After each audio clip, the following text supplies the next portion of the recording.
Samsung S24 FE telefoniga qanday quvvatlagich tanlashni bilmayapsizmi? Sizning ham telefoningiz sekin quvvat olyaptimi?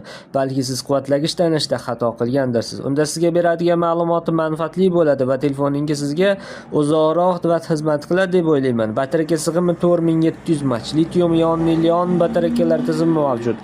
25 vatt quvvatlagich talab qiladi. 25 vattdan kam bo'lgan quvvatlagich qulash tavsiya qilinmaydi. Bu telefon batareykasini tez ishdan chiqishiga, shishib ketishiga olib keladi. Simsiz quvvatlash tizimi mavjud. 15 vatt talab qiladi. Telefonning o'zi ham simsiz quvvat beradi.